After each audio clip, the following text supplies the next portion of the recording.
like to introduce to you at this time, she is the Executive Vice President of Wellmark Blue Cross Blue Shield. Please give it up for Laura Jackson.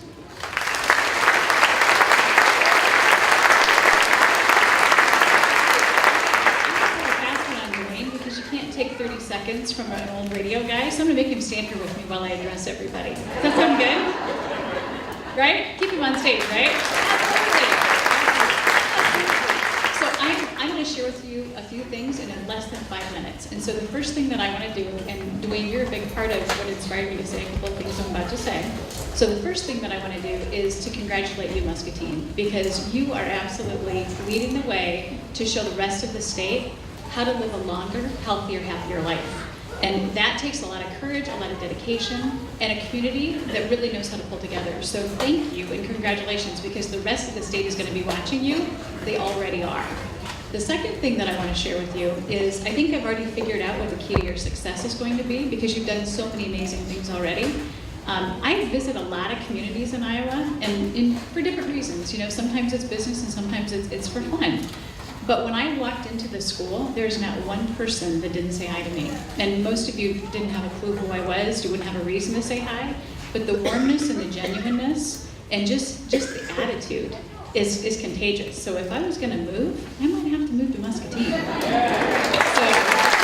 that's economic development right there. The third thing that I want to share with you and the group here is that I had an opportunity to talk to Mike from your local newspaper.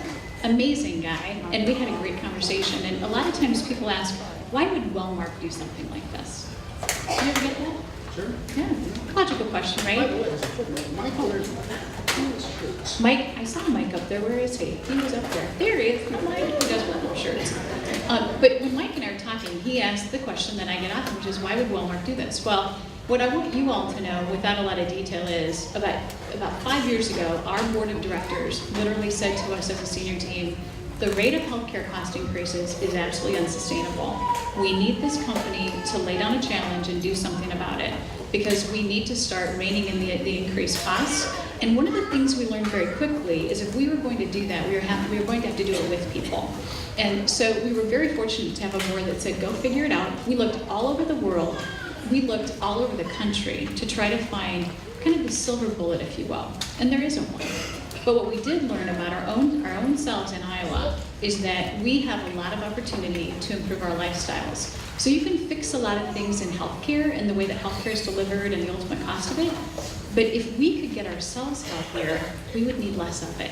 And so that's when we were very fortunate, and this is the last thing I want to share with you, we were very fortunate with our partners at Healthways to actually be introduced to Dan Buettner, because we had been studying his work and we're intrigued that he was able to travel the world and find places where people live longer, healthier lives than anybody that we know of in the state of Iowa. And so when we stumbled into this, Healthways and Dan Buettner and his group sat down and we said, you know what, we really want to learn more about what you've done, and would you ever conceive of doing this for the state of Iowa? And so Dan Buettner, if you've ever met him, said, absolutely, it's never been done before, but why not do it here? And so for you, Muscatine, you raised your hand and you wanted to be chosen to do this. And so you are going to have the pleasure to meet a friend of mine and someone I admire greatly, because he is a visionary and he will help you see your community in ways that you could never see it before. He's an author, researcher, explorer, and quite a good storyteller, I might add. So without further ado, Dwayne, should we introduce Dan Buettner? Let's bring him up.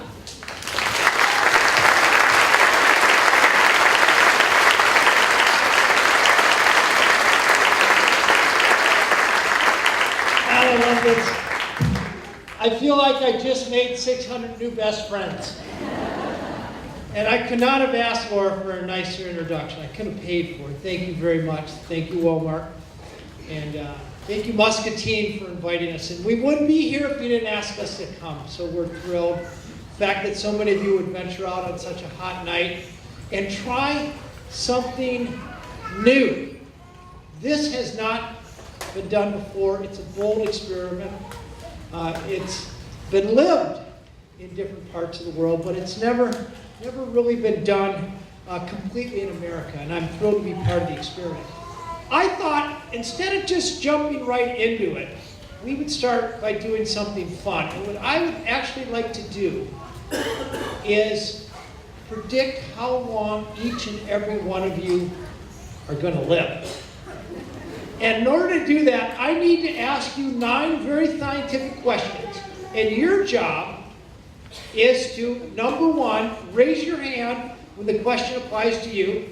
And number 2, and this is the hard part, remember how many times you raised your hand.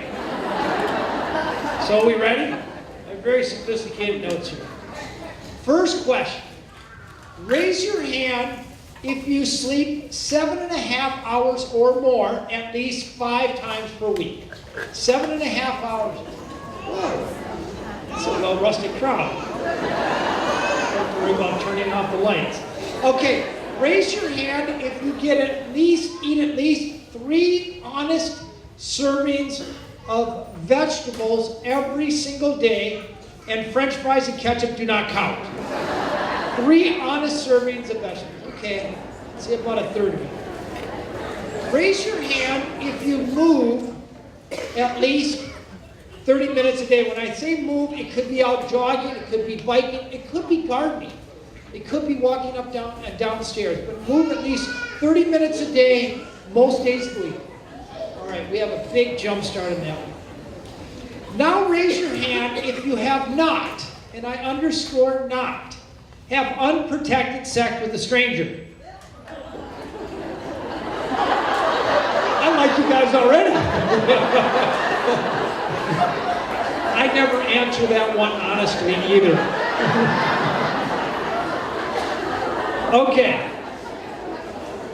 By the way, these are real questions. These are from the National Institutes on Aging, and these are questions that are most highly correlated with longevity. So I'm not just making them up as I do most of the stuff I say. I'm just kidding. Okay, raise your hand if you belong to a faith-based community. It can be Christian, Lutheran, Catholic, Muslim, Jewish, doesn't matter. Raise your hand. Faith-based community, and show up at least 4 times a month. A lot of hands went down for that one. Don't worry, your preacher isn't here. Okay, this one gets at BMI, and it's a very easy way to measure if you're overweight or not. Raise your hand if your height in inches is less than 2 times the circumference of your waist or your waistline. So if you have a waistline that's 32 inches, you have to be at least 64 inches tall. So raise your hand if your height is at least 2 times greater than your waist. Okay, you know who you are. All right, another very counterintuitive. Raise your hand if you have 3 friends who, number 1, you actually like. Number 2, you can have a meaningful conversation with them. And number 3, you can call them on a crappy day and they'll actually care. At least 3 good friends. Wow. That is an extraordinary answer. I've never seen that many. So well-connected time. Second to last question. Raise your hand if you haven't smoked in the last 5 years. Most of you, very good. And the final question. Raise your hand if you think you are healthy enough to reach age 90 and you actually want to live that long. Age 90 or above. Interesting, about half. All right, so let's, well, I guess I wasn't supposed to pull that. All right, so did you guys count how many times you raised your hand? Okay, I need my glasses for this. If you raised your hand 2 times or fewer, your life expectancy as a male is about 67, and as a female it's 71. If you raised your hand 4 times or less, your life expectancy as a male is 74, and as a female it's 78. If you raised your hand 6 times, and your female life expectancy is 83, male's 83, female 87. And if you raise your hand 8 times and you are a male, it's 88 years. And if you're a female, it's 92 years. So that's about the capacity. That's about the maximum life expectancy of the human species, 92. Did anybody raise their hand all 9 times? Anybody? Oh, look would you guys please stand up? The people who raised their hand all 9 times, go ahead, stand up. Lady there, lady there. Let's give them a Blue Zone round of applause. Way to go. You guys are now all dismissed to the bar. The rest of you have to stay. Okay, so what I'm going to do over the remaining 35 minutes I have is talk about some of the lessons we learned from the world's longest lived people and how to apply those lessons community-wide. Something we've been working on now for about 4 years. Something called the Danish twin study established that only about 20% of how long you live is dictated by your genes. The other 80%, 2 things, your lifestyle and the environment you live in. So you have enormous control, 80% control over how long you live. To figure out what the ideal lifestyle and environment was, I teamed up with National Geographic, and for 3 years, we searched the earth to find pockets around the globe where people are living as much as 10 years longer than the rest of us, with a fraction of the rate of heart disease and cancer. And then we put together a world-class team of experts to go to these places and distill down exactly what's going on in these places that explain this extraordinary longevity. And I'm going to tell you what their secrets are. But first, I'd like to take you to a few of the blue zones. We found our first blue zone about 120 miles off the coast of Italy on the island of Sardinia. And in this area right here, there's a cluster of 14 villages, 42,000 people, where you have more male centenarians than any place else in the world. A place where guys are still riding their bike at 102, chopping wood at 104, and beating a guy 65 years younger than him in an arm wrestle. And no, I did not let him win. So this is the culture of mostly shepherds who aren't lifting weights or doing triathlons, but they're walking gentle, low-intensity physical activity 4 to 6 miles a day. Their diet is mostly plant-based. They have a type of whole wheat bread called carne de musica, grass-fed milk from grass-fed sheep's milk cheese called pecorino, and a type of wine called Cananao that has the highest levels of polyphenols in the world. And I'll tell you, there's nothing like dirty boots to add bouquet and flavor to that homemade wine. But it's quite literally an artery-scrubbing antioxidant beverage, which they apply liberally. Other than that, their lifestyle was not unlike our grandparents here in Middle America. I'm from Minneapolis, same prairie. It's a little bit up 35, but hardworking people ate mostly a plant-based diet. Of course, every once in a while, they have a celebratory meat dinner. They tended to have pork after church on Sunday and during big festivals, a little bit of chicken, but for the most part, not a lot of meat. But more important than what they did for physical activity and what they ate in the diet, we found what most explained the extraordinary longevity was something very unusual, something you'd never think of. It was our team's finding that it was an attitude towards aging that most explained longevity here. This was a culture that instead of in America where you sort of peak out at social equity at about age 26, here, as you're getting into your 80s, 90s, and 100s, you're celebrated for your age. You're considered a repository of wisdom. And the big thing that comes out of this is an expectation that when you're 90s and 100s, you're still working for city council. You're still doing city patrols. You're living in the house, and you're expected to help with the kids and help cook and help pass on your century of wisdom. It turns out also that children who live in homes with a grandparent actually have lower rates of disease and lower rates of mortality. So this positive attitude towards aging was not only good for the aging centenarian, it was also good for the children in that home. Something called the grandmother effect. On the other side of the planet, 800 miles south of Tokyo on the archipelago of Okinawa, we found the world's longest lived women. About 60 times more female centenarians among Okinawan women than you see here in America. astounding. And once again, we wanted to look in to see what explains this. This is a culture, about 1.4 million people who have the longest disability-free life in the world. They live a long time and then tend to die very quickly. 7 good years longer than the average American. 5 times as many centenarians. 1/5 the rate of the big cancers that kill us, and only 1/6 the rate of cardiovascular disease. So how do they do it? Better genes? No. This is a melting pot of Southeast Asia. But once again, when you take a hard look at their culture, they're eating mostly a plant-based diet, mostly foods they produce. Anybody know what this vegetable is? I'll give you a quarter, if you can guess. Looks like warty cucumbers, right? It's called bitter melon. You can buy it in Asian stores up in Minneapolis at least, but it has 3 compounds that lower blood sugar and a higher level of anti-inflammatories than any other known vegetable on earth. In addition to mostly a plant-based diet, they have all kinds of tricks that help them keep from overeating. A mnemonic device, hata hachi bu, to remind them to quit eating when their stomachs are 80% full. They don't serve food family style. They tend to pre-plate their food and then bring it to the table. They also eat off of smaller plates. All practices that we know now scientifically yield consuming fewer calories at every sitting.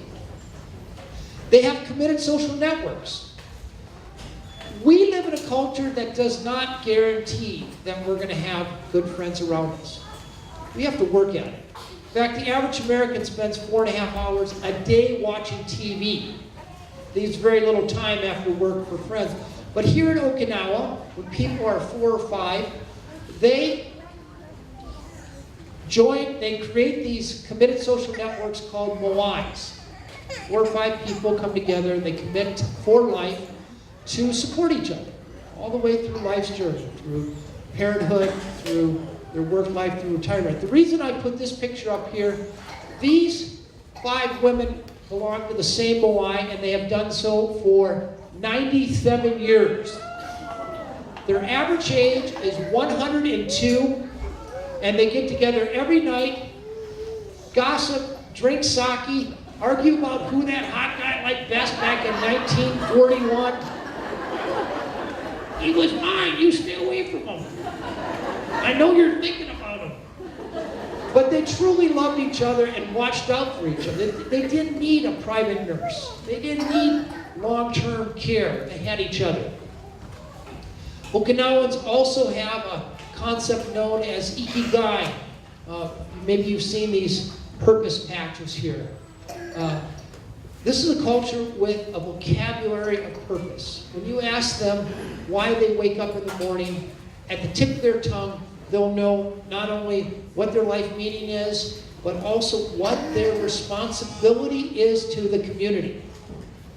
For this 102-year-old karate master, was passing down a martial art. For this 97-year-old fisherman, what got him out of bed, out of the easy chair every morning, he didn't need to go to the gym. He instead dove down every afternoon, speared fish, and brought it back for his children's families. And for Kamada-san, doesn't look bad for 97, does he? For Kamada-san, her ikigai was simply her great-great-great-granddaughter. These 2 girls are separated in age by 101.5 years. And when I asked her what it felt like to hold a descendant more than a century younger than her, she put her head back and said, it feels like leaping into heaven. Actually made me kind of look forward to getting older. So then my editor at National Geographic, Peter Miller, greatest expeditions editor the magazine's ever had, he said, you need to go out and find America's Blue Zone. And actually, we spent a bunch of time on the northern prairies of Iowa, where there's a very high percentage of centenarians. But it turns out it's a bit of a demographic artifact, because what happens in a lot of small towns is the young people move away and leave a artificially high percentage of the oldest old. We found America's Blue Zone 80 miles east of Los Angeles, down the San Bernardino Freeway. You get off at the Loma Linda exit. The first thing you see on the left is a Del Taco restaurant. And on the right is a wiener hut. And you just have arrived in America's blue zone. We're like, what? Well, if you go a little bit deeper, what you see is a community of Seventh-day Adventists, the highest percentage of Seventh-day Adventists in the world. Seventh-day Adventists are Christians who distinguish themselves from other Christians, mainly because they evangelize with health, but also they celebrate their Sabbath, not on Sunday, but on Saturday. And it turns out that the National Institutes on Health have been following Adventists for more than 30 years. 102,000 Adventists. It's a huge epidemiology study. Life expectancy for women in this country is about 80. Women sit in this audience, you guys on average can expect 80 years. But for Adventist women, their life expectancy is 89, and for the men, it's even more remarkable. Here you have a population, Americans, who live off of the freeway next to Wiener Hut. And they're living 10 years longer than the rest of us. For me, this supremely underscores the potential of optimizing lifestyle and environment. What do? Well, number one, they take their Sabbath very seriously. I'm not particularly a religious person, I'm not here to evangelize anything, but I will tell you of the 255 seminarians I interviewed, all but 5 belong to a faith-based community. These people wake up on Saturday morning, they spend some time with their God. In the afternoon, they go to these potlucks, mostly vegetarian. And then in the afternoon, hardwired right in their scriptures, they take a nature walk. The definition of which has evolved over the decades, but nevertheless, they get out. Now, is the power of any of this that once in a while they de-stress with their church, or once in a while they reinvigorate their social network, or once in a while they walk? No. The power is they do it for decades or a lifetime. When it comes to longevity, if you don't do it for a long time, it's not going to impact significantly your life expectancy. Adventists tend to eat a plant-based diet. They take their diet directly from the Bible. Genesis chapter 1, verse 28, you can look it up. God talks about legumes and seeds, and then one stanza later, she talks about green plants. So we have a third culture in a row, mostly a plant-based diet. Adventists also tend to hang out with other Adventists, and we now know that health behaviors are as contagious as catching a cold. So if your best friend sits around on the couch, eats Doritos, and drinks Mountain Dew, guess what you're going to do when you go over and see your best friend? That doesn't happen in Adventist circles. This is the culture that is healed with Ellsworth Wareham, a multi-millionaire who nevertheless, when is quoted $7,000 to build a privacy fence around his house, at age 97 he says, "Oh, for that kind of money, for crying out loud, I'll do it myself." And he's out on a day like today shoveling cement and hauling timbers, and then predictably perhaps on the third day he ends up in the hospital. But this is not Ellsworth Wareham getting open heart surgery.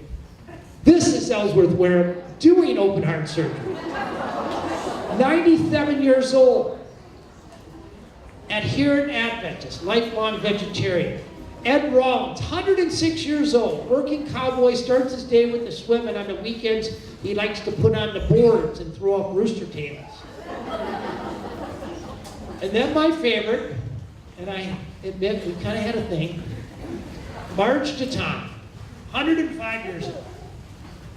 Marge would get up every morning, 5:30 a.m., she'd read her Bible, she'd eat oatmeal with raisins and walnuts, that was her thing, followed by what she called a prune juice shooter. I'll ponder that for just a second and then move it right on through. And then she'd go downstairs and pump iron. And after pumping iron, she'd go pedal for a half hour, 20 miles an hour. Then she'd get in her 1994 root beer colored Cadillac Seville, where she barreled down the San Bernardino Freeway, volunteering for 6 organizations. At 105, she adopted a 77-year-old to take care of. Now, you guys don't know this about me, but before my Blue Zones days, I was a kind of fanatic cyclist. I led 17 expeditions, many for National Geographic, across the Sahara Desert without sunscreen. But I can honestly tell you, I've never been on an adventure more harrowing than riding shotgun with Martin Todd. At one point, she turns over to me and she says, you know, I feel even sexier at 105 than I did at 104. So I wrote up these 3 cultures for National Geographic. The magazine did fabulously well. I got to write a book, Blue Zones. I was able to sign many of them tonight and give them away. But just so you don't have to read them, let me jump right to the punchline. No matter where you go in the world, you see the same 9 things happening over and over and over again. The first one is they did not necessarily exercise. You never saw a 50-year-old in the Blue Zone that said, well, oh darn it, I'm getting to the age, I want to live to 100, I'm going to get on that treadmill or buy the App-Master and get on that longevity diet. No. They lived in environments that subtly nudged them into physical activity. They lived in places where they wanted to go to the store, they wanted to go to work, they wanted to go to their friend's house. There was an option to walk. They didn't have to get in their car. Their streets were laid out for humans, not just for traffic. They also all had gardens. You saw centenarians, even at 106 and 107, continuing to grow their own food. Gentle, low-intensity physical activity. They had ways to shed stress through prayer, meditation. We know that nap-taking results in lower rates of heart disease. The Sardinians just do happy hour. It's a practice I adopted. Something to reverse the inflammation of the stress of our everyday life. Because no matter where you go in the world, people experience the same stress from health and from kids and from money and from finances that we do. We worry about the same thing. They just have daily sacred rituals to reverse it. They have vocabulary of purpose. They know why they wake up in the morning. You know the most dangerous year in your life? Anybody want to take a crack? Most dangerous year in your life. The year you die. Yep, you won. That's it. The year you retire. You are 3 times more likely to die the year you retire than the last year of work. Why do you suppose that is? You all of a sudden take up crack cocaine? No. When you have your family as young people, you have a reason to get up, to stay active. You have your job. But then you get to that age when all of a sudden, well, that's all over. What gives you the impetus to stay engaged, to take your medicines, to do your exercise? In Blue Zones, people are imbued with this purpose lifelong. So finding that purpose, knowing what your strengths are, what you like to do, and where you can put those to work in your community. Huge secret to longevity. It's worth about 8 years of extra life expectancy, and those aren't my statistics. Dr. Robert Butler, the former director of the National Institutes on Aging. When it comes to food, we know that moderate drinkers outlive non-drinkers about 2 glasses a day. And no, you can't save up all week long and have 14 on the weekends like my brothers Tony and Nick down here. Do as I say, not as I do. They eat mostly a plant-based diet. They do eat some meat. And it's mostly pork, which I understand is a popular message here in Iowa. But only about 5 times a month.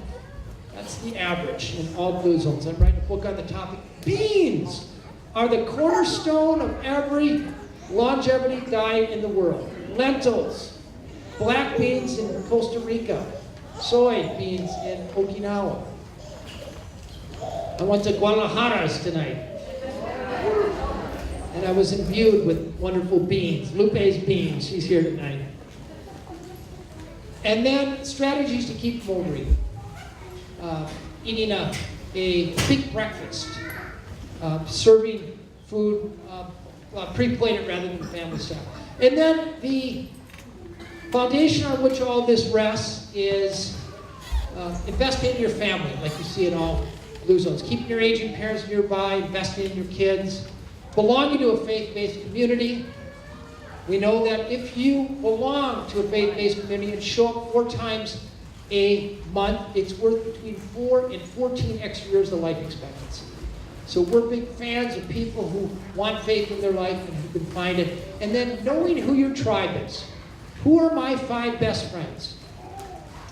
We know that if your 3 best friends are obese, there is a 155% better chance that you'll be able to weight yourself. If your best friends smoke, drink too much, do drugs, that is contagious.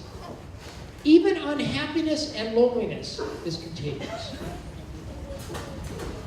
Let me tell you, one of the biggest resources for longevity in this community. You know what it is?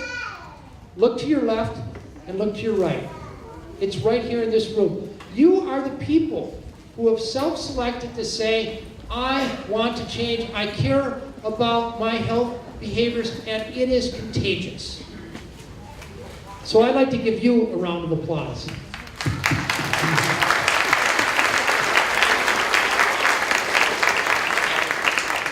This is worth about 9 extra years of life expectancy for the average American, but how do you actually put it to work in the communities? Well, right now in America, we spend about $110 billion a year on diet, supplement programs, and exercise programs. All of which are good ideas, but the problem is, if you look at the research, none of them last. You start with 100 people on a diet today, you lose about 10% in 3 months, you lose 90% in 9 months, and you lose all of them within 2 years. All but maybe 2% in 2 years. So, short-term success, a miserable failure for the long run. Same with exercise programs. People start them with a lot of gas, usually right after the holidays, and within 3 years, most of them drop off of exercise programs. And even if I come back from Blue Zones with a pill that reduced aging, reversed aging, Americans wouldn't take it long enough to make a difference. So if that doesn't work, and by the way, that's what we've been trying for years and years and years in America to get healthy. And we're not getting healthier. So if that doesn't work, what does? Well, 4 years ago, I got another grant from National Geographic to look at cultures that were unhealthy and got healthy. And I scoured there. There's never been one in America that has worked for the long run. Only one place on the planet that has managed to reverse chronic disease and hold it down, a place called North Karelia, Finland. In 1972, they had the highest rate of cardiovascular disease in the world, and they reversed it. They brought down cardiovascular disease by 80%, and they've held it for more than 20 years. So when we were designing Blue Zones, we designed it on the same model. And the difference between other models and the Blue Zone models, most exercise and diet programs focus on you. And they say, you are responsible for your health. And we're not saying that you're not responsible for your health, but we are saying that there's a better way to do it. The North Karelia project focused on something called life radius. And the reason that we all live about 80% of our lives about 10 miles from our homes and our works. So how do you set up people's environments, like Blue Zones in Sardinia and Okinawa, so that they're constantly nudged into the healthy habit instead of the unhealthy? Well, it turns out there's very deep research on how to optimize people's surroundings. And the best investment comes from policy. This comes from the CDC. Today I spent all morning with 22 members of your community who represent food policy in this city. Do you live in a place where chips and soda are cheap and really available for our kids? Or do we live in a place where the vegetables that our farmers create are more accessible and priced more attractively? Do you live in a place where the economic vitality sprawls outward, or does it turn inward to this beautiful main street you have along the Mississippi? Do you live in a place where it's easy to smoke or hard to smoke? Is your built environment set up so it's easy, if you want to walk places, you can actually do it?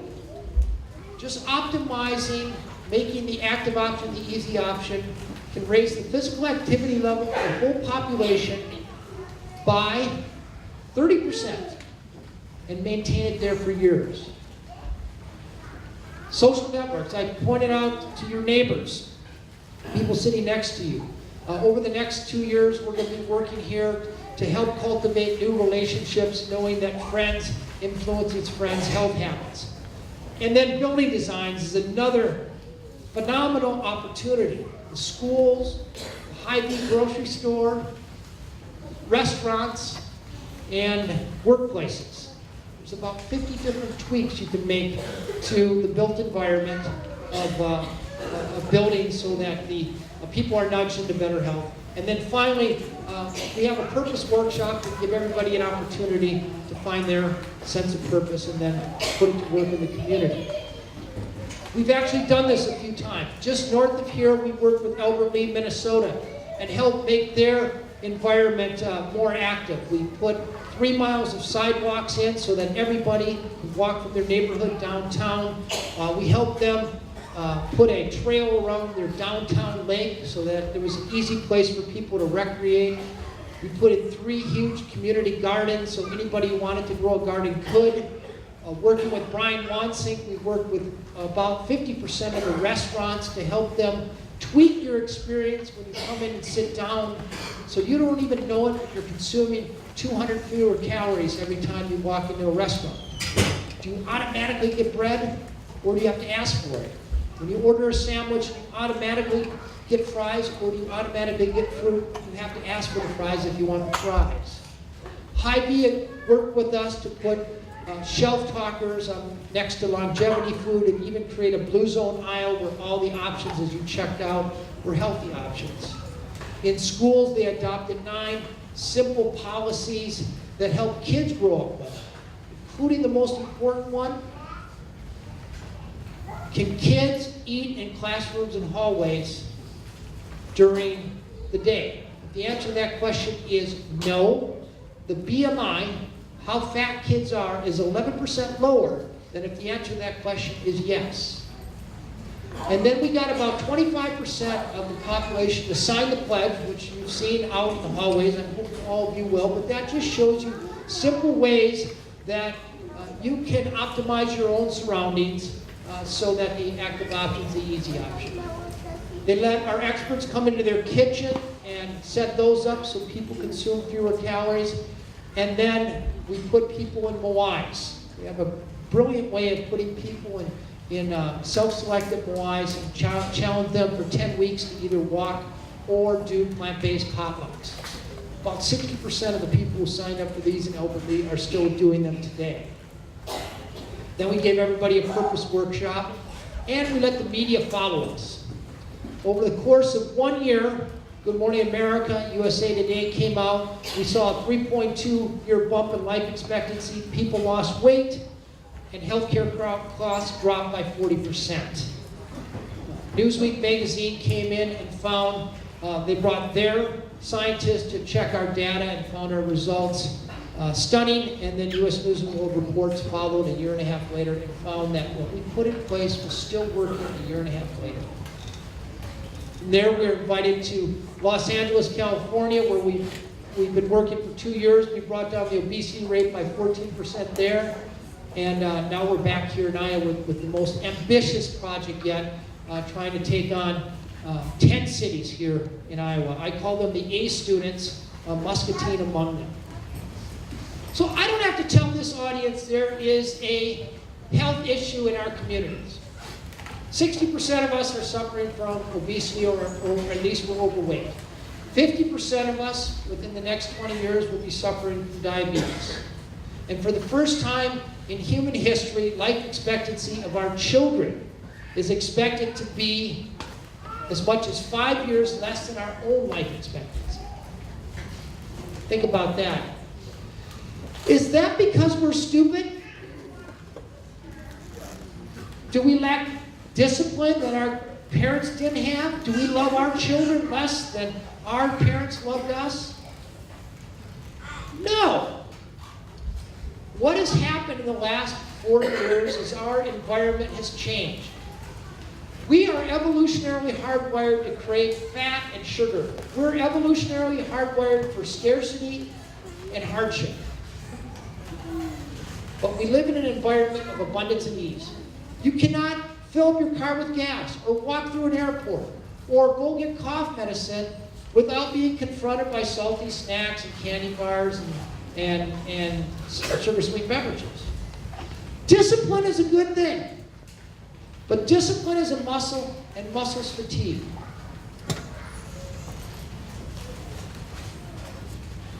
Raise your hand if you walked to school as a kid. Most hands are up. Now raise your hand if your children walk to school. I see about a dozen hands. That's more than I've seen in any auditorium yet. In 1970, 50% of American children walked to school. Now we're down to 12%. We've engineered that physical activity out of their lives, which was free. There's a button to push for yard work, a button to push for housework, and a button to push for kitchen work. Our grandparents burnt about 5 times as many calories as we did doing non-exercise physical activity. Every single day, 275 images rinse over our brains, encouraging us to buy things that we don't necessarily need and to eat things that aren't all that good for us. Usually if you're ripping a wrapper off it, it's not all that good for you. The secret to longevity, the secret to health in this community, does not rest with Washington, D.C. Big pharmaceutical companies aren't going to do it. Our doctors aren't going to fix it. Our doctors will help fix us when we're already sick. But when it comes to keeping from getting sick in the first place, the secret is bringing evidence-based strategies into this community that optimize our surroundings, that make the healthy choice the easy choice from the time we wake up in the morning to the time we go to bed. Then once we know what those interventions are, what those tricks and strategies are, empowering our civic leaders, Mayor Hopkins, the City Council, our business leaders, have been very involved with this program. The people who own our restaurants and grocery stores, and the people who run our schools, and our mom and dads. The secret is not going to be a silver bullet. The secret is silver buckshot. It is my hope for every one of you that when you turn 105 years old, you turn to the person next to you and say, I feel even sexier now than I did when I was 104. Thank you very much.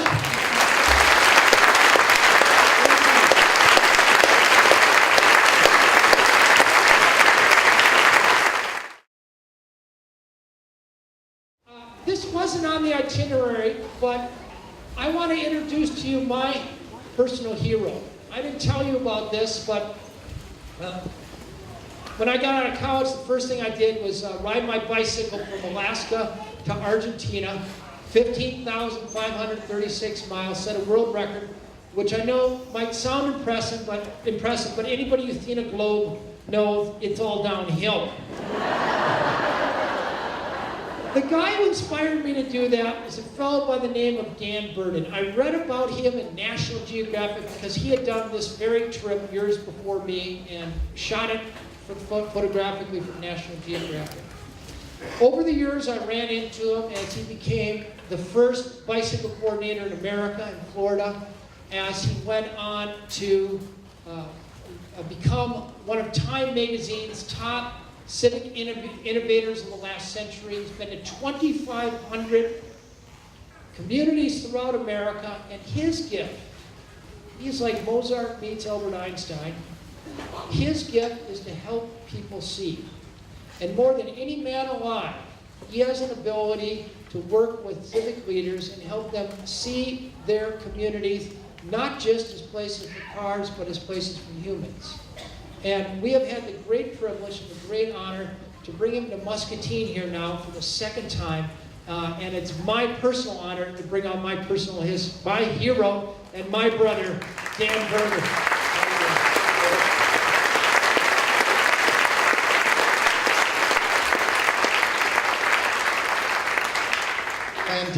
And I'm gonna set this aside because I think this is working. Is that right? Do we need to adjust it? Okay, cool.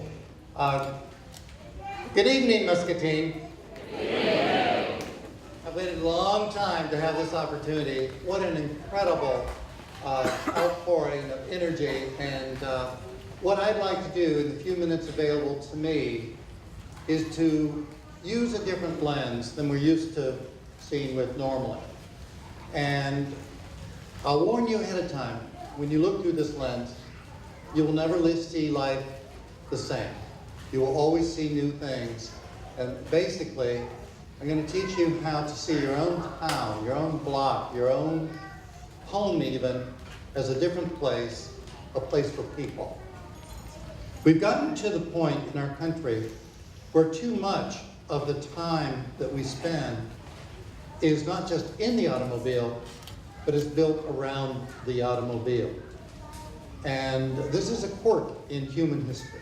From almost all of time, we knew that if we spent time walking, bicycling, walking, boating, whatever way we use to get around, it worked. But this is what our country has become, and it's not one city or dozens, it's every single city. We spend more time in the car than we'd like. We rush our own child across the street because traffic has become unfriendly. We looked at on all the deep fried pits along the road and we realized there's no there.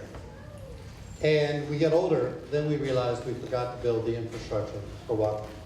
So what I'd like to do is basically build for you a new way to look at our human habitat. And everything I'm going to share with you is basically, here's where we are, here's where we want to be, how do we now get there?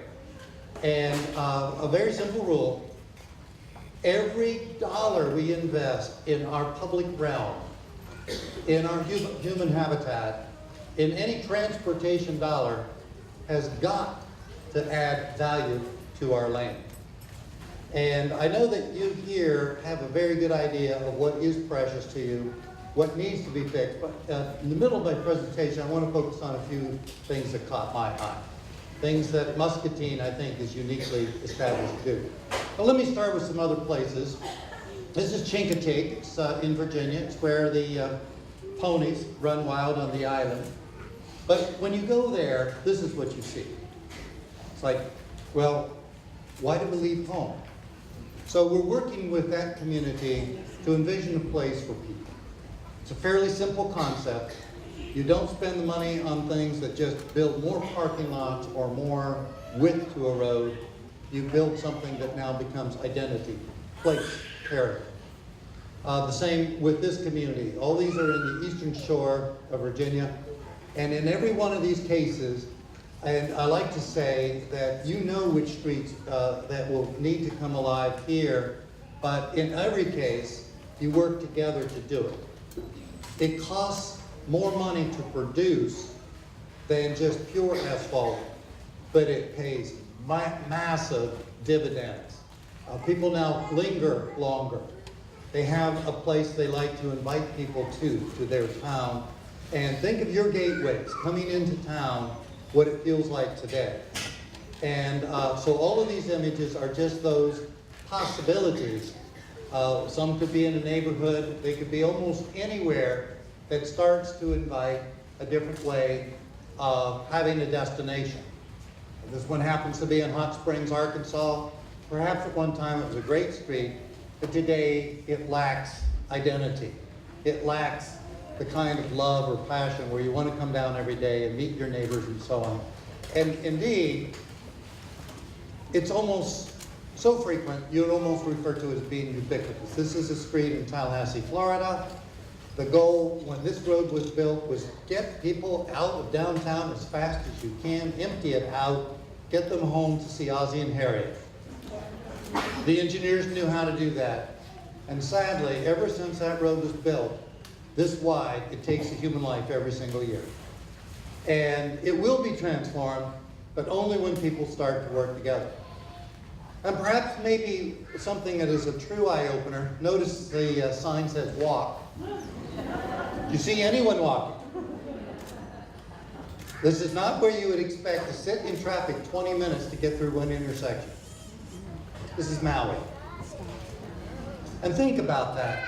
This is basically because we didn't put the school in the right location. We didn't create a good network. And now the only thing we can do is drive our children to school.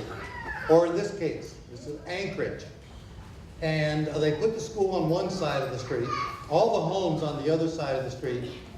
One morning, a young girl needed to visit her teacher, and so she had to cross here, and the school bus would have come later, and she was killed. And so they now park the school bus there from very early in the morning until very late at night just to keep shuffling the children across one street. But they still refuse to rebuild to make it a good place.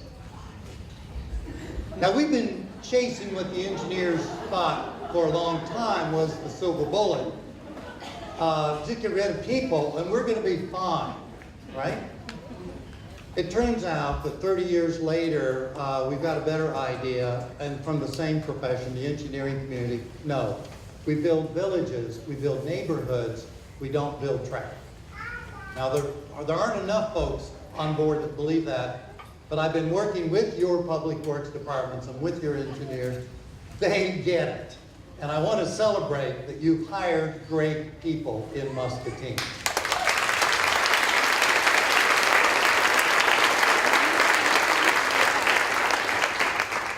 So let's talk about going a step back to the wants, the desire of almost any young person, and then of any older person, and everyone in between, of course.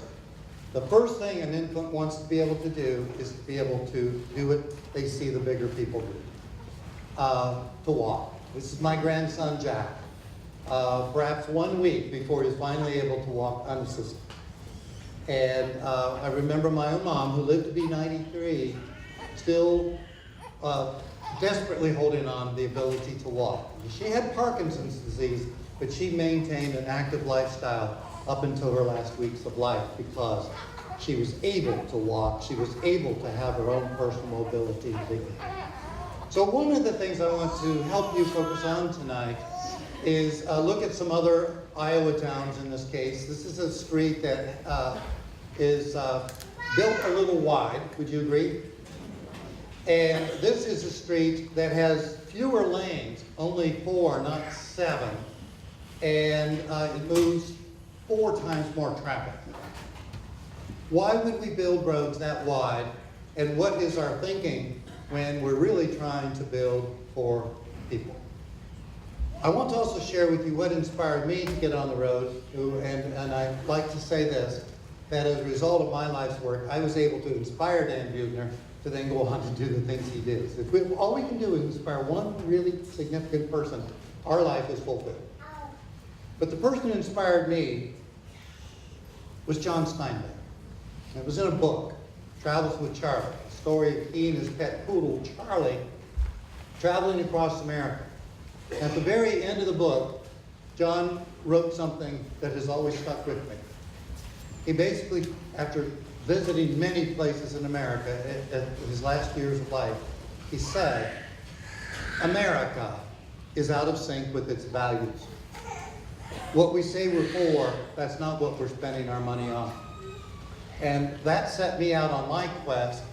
And so with my lens and shooting for National Geographic, when I shoot a picture like this, it's for a message. That when I see this, and I'll unfold the rest of the picture, what I'm hoping will happen tonight is every single one of you, when you look out the side windows of your car, you'll see the reality. And then you'll go and you'll work on how to make it better. And better for everyone all the time. Let me tell a little story. This is a map. Those of you who can't read it from far back, let me say that the map starts with the great-grandfather, George, in 1919 was allowed to walk 6 miles to go fishing. It's a very ordinary thing. And then the grandfather, Jack, at age 8, in 1950, was able to walk 1 mile to his own woods. Going forward, the mother, Vicky, age 8, in 1979 was allowed to walk to the swimming pool, which is half a mile away. And then the son, Ed, now 8, is allowed to walk 300 yards. This is England, where this map was drawn. It's probably the same here, if not worse. I think the important thing for us to recognize is we've taken things away, and we need to give them back. And when we do, then childhood will be so much more fulfilling. And so let's start with our own children. And when we think of values, think of the values we're passing on, because we work on that built environment. And it may only be in our own neighborhood where we have the influence, but we make smart decisions and give back that wonderful opportunity to children. But keep in mind, it's gotten more complex. We're not going to overcome all the other things that now compete for a child's time, but we should be able to put back the options of doing other things.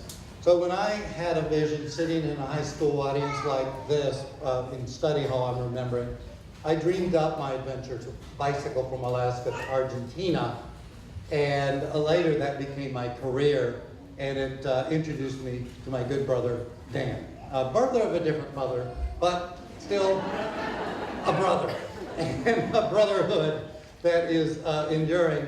We're getting to work on Albert Lee together, and now working with Wellmark, with Healthways, and with Blue Zone. And by the way, when we started this out, it was cold in Albert Lee. This is not a city you just think transitioning is going to be easy. It was minus 54 degrees that day, counting in a little bit of wind chill. But now let's talk about a few communities, and we'll make some comparisons and contrasts. Houston, Texas is one of the wealthiest cities in the world, and we think of it as the energy city. But as seen in this photo, where can you go and feel like you're in the city? I want to contrast that with Guanajuato, Mexico. Now keep in mind, Houston, Texas is now the fattest city in the world. More obesity in Houston than anywhere. Detroit tries, and some years they slightly outpace Houston. But the point is, both of these cities are built around the automobile. Guanajuato is much more like Muscatine. And in fact, they didn't have a lot of money. What they had was common sense. And so when the automobile era crept upon them, they said, well, we can't tear down our buildings. We don't have enough money just to tear them down. So they sent the automobile down through the silver mines to come up on the other side. And truly thought of something affordable and sustainable. There came a time, perhaps 30 years ago, where the pendulum that had been swinging to anti-people started to swing the other way. A couple cities caught on very early on. One of the biggest was Portland, Oregon. And the point is, we now know that living in communities, in cities, in neighborhoods is healthier for us than having fled the cities. And we're starting to recognize it. I want to focus a little bit on happiness. Dan has written an entire book on the theme. I think it is very important for all of us that Alexander von Humboldt, who was perhaps considered the father of geography and botany, traveled a lot and made this profound statement that happiness depends more on the way we meet the events of our lives than the nature of those events themselves. And we keep that in mind. I showed Thomas Jefferson along with Alexander in that Tom and he were good friends. And when they had time together, when he wasn't sailing the world and identifying plants, the two of them talked about how do you bring change. And that's what we're talking about here when it talks about the public environment. How do we bring about change? And what they concluded at the very founding of democracy in our country is change comes by informing the people. All of your elected leaders, all of your staff need what I call ground cover. That's why I'm so pleased with how many people came tonight. Once you understand the importance of the built environment, you work to bring it about in a way that matters. Dan also identified that San Luis Obispo is the happiest city in America. One reason I think that they're so happy, and it's one of many, is that they came together as a town to craft their future, to figure out what they wanted to be. And did, and now everything you see on this map pretty much exists. So I want to break into a couple of thoughts I have for Muscatine. As I come here as an outsider, I see that several natural things that you can and should, and I think must work on, and I think you have the instincts to do this. Number one is your waterfront. You have such an incredible gift of being on the water. You orient your streets to the water. Everything has been done right. But now bring the waterfront alive. And that, I think, will spell out magic. Number two is work on your principal street through the downtown. It today isn't active enough. It needs a pulse of real energy. And as you redesign it for a people focus, it's going to come alive. And third, and this is a wonderful natural quality that you have a number of wonderful water courses, potential ways for trails to intersect and link your entire community. These are very big things. You're already launched into several of them, but don't lighten your effort on these. These are the big guys, and these are the ones that are going to pay huge dividends over time. But let me also stay on the theme of happiness. Do you see the lower line that's basically flat line, right? That's happiness. The gross national product keeps climbing, but happiness is basically no higher now than it was during the Great Depression. In fact, it's slightly lower. Does everybody see there was a blip of happiness? It happened in the 60s. And we don't know why. But I'm going to show you what the 60s looked like because I was there. This is Bryant Park then. We made a few little modifications. This is Bryant Park today. And so is this.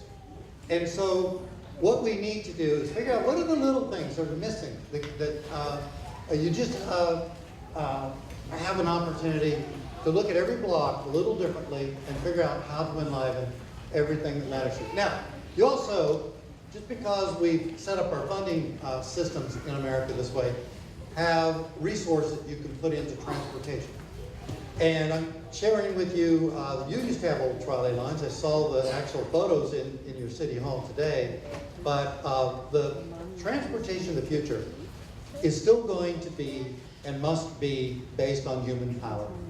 When we think of how we shuttle people from place to place, the systems in place, Madison, Wisconsin, again, a very cold city, I can today turn my camera in any direction and capture photos like this because they've been working on it and they've transformed. I also want to remind all of us that the original fathers of traffic engineering never intended to leave people out of the picture. The car demanded so much that in time it just grabbed it. But we really truly know that if we change our way of looking at things and thinking of things, we're going to end up in a better place. I want to do a little pretend game here. Can everybody here in the audience pretend it's the 1400s? Is that okay? 1400s, right? Is this a correct view of our solar system, folks? Remember, it's the 1400s. Is this correct? Yeah, everything revolves around the Earth. We can look up at the sky and see that. But it was wrong. And along comes Galileo, Copernicus, and they say, mathematically, this cannot work. This can't be. So they came up with what is now the corrected vision of what our solar system should be. And this is it, and we all agree with that. So, you know, other than Pluto gotten left out, I think we're fine. But let's now do something even more ludicrous. Come fast forward to today, and I'm going to show you something even crazier. What if this isn't true? What if designing and building everything, our economic system, everything around the car, is actually going to land us in failure? What would the corrected model be? It's a very simple model. It looks like this. And when we start to focus on people, the costs of building anything are going to come down. The proximity of everything we want and need and get to in daily life, including food, is going to be more accessible to all of us. Our children will be able to go places when we get older and we decide we want to go somewhere, we can get there on our own feet, our own means. So I just want to close with this final set to say, well, what will the future look like? It's going to look more like the past. This is a great street on top in Houston, where all the great mansions used to front the greatest street. And it could have a lot of traffic on it. We would want to showcase our homes. The lower image is the same category of a street. It's called a collector. And it's 5 lanes. You would never want to build a home to the street. In fact, if you did, you probably wouldn't sell it or resell it. And it's very important to acknowledge that the upper picture not only is greener and cooler and adds more value to homes, it works. And it works well. It's safe for every aspect. So we went and worked with a developer who is in Loma Linda, California. Dan talked about Loma Linda. Another reason we talk about ourselves being brothers, we always end up going where one another are without even knowing the other went there. And so I worked with the developer. I said, your principal road, Mission, which is the one on top, has to be a low-speed street. That's your collector. People will not walk anywhere if your collector roads don't honor beauty, green, aesthetics. And then the developer was able to put the greatest homes to that street, protect the smaller interior homes, and then put in lots of parks. People want to live in open space. And as they do this, then they end up with higher value homes and so on. So I wanted to just paint this picture for you today, that the future is going to look a lot like the past. That Muscatine is going to always have its heritage to draw upon, but now with a great room and a great population. I think, am I right? Everyone in Muscatine is here tonight? I mean, it feels like that to me. I just wanted to share with you, it's the small towns of America that are going to save the nation. Thank you, Muscatine.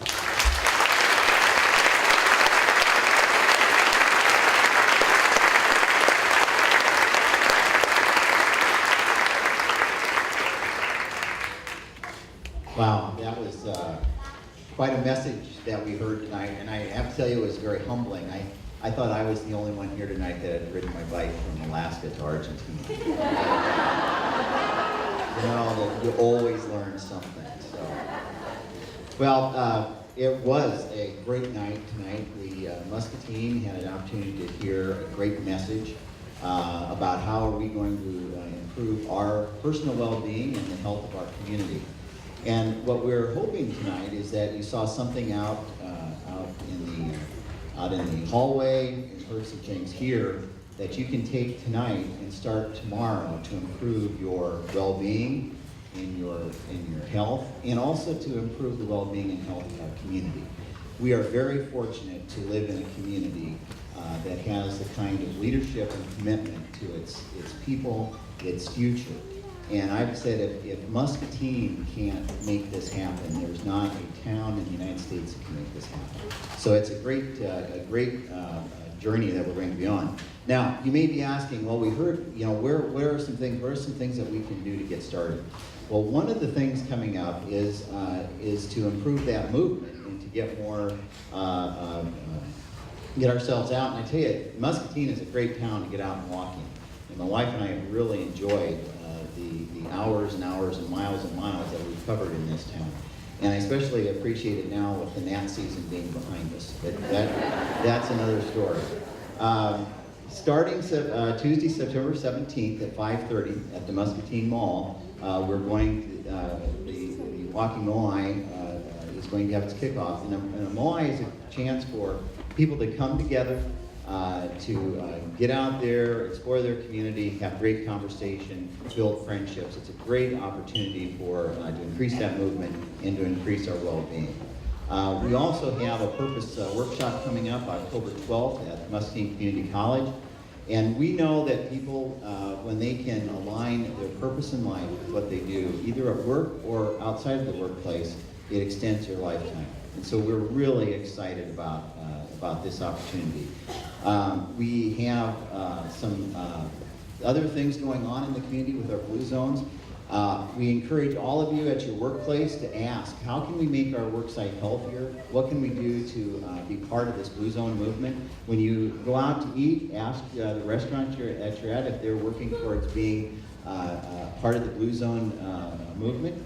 And when you're at the grocery store, ask to see if they have the Blue Zone foods available, so that you can improve when you're eating at home or at a restaurant.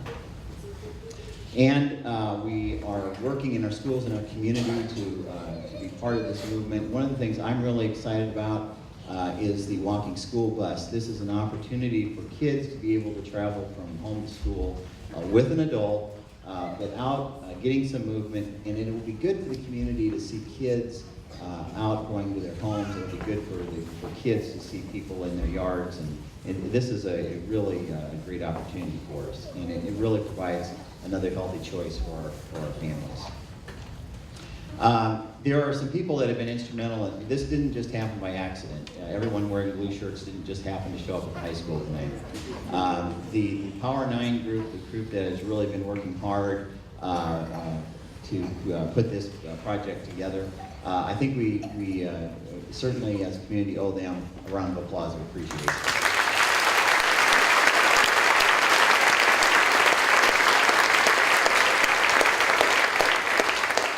We also have a number of people that are serving on leadership teams, that are working in committees, that are working hard to bring those opportunities to our community.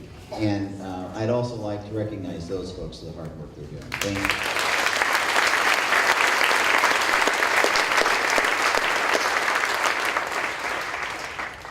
We have a number of other folks that are going to be scrolled up on the screen there. We certainly thank all the people that helped with this project tonight, and for the work that's being done in the future.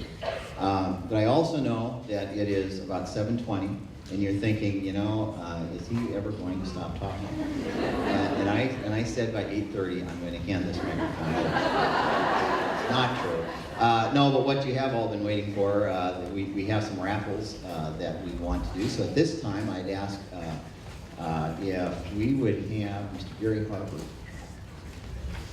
Greg Harper, I'm sorry. He outfitted me with my bicycle for my trip from Alaska, which is not nearly as far as I thought. Any of you been to Alaska, Iowa? You just... let's see, and we need some help here, and boy, I wonder if we could find any kids in the hall. You're about so tall. Oh my gosh. Would you be willing to help? And would you be willing to help? Oh, they already selected. Okay. Next year.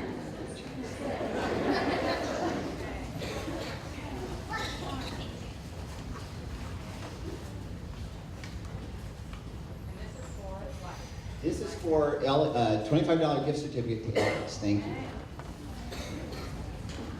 Sarah Anderson.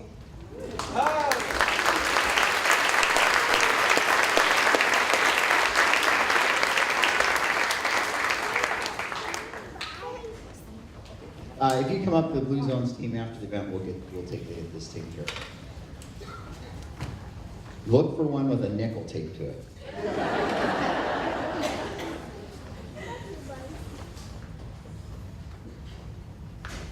Susan Stockley. Congratulations.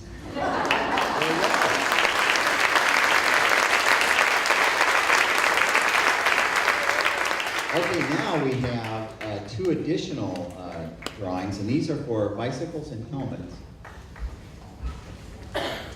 Richard Myers. Richard Myers.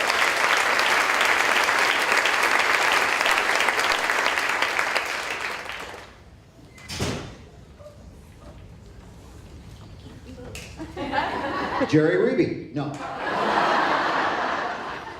Dean Wollens.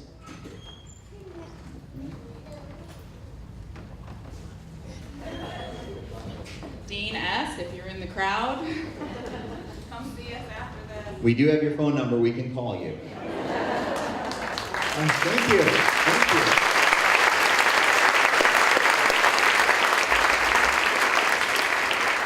We want to thank everybody for coming tonight, and we have a special musical presentation from the Colorado and Madison Singers.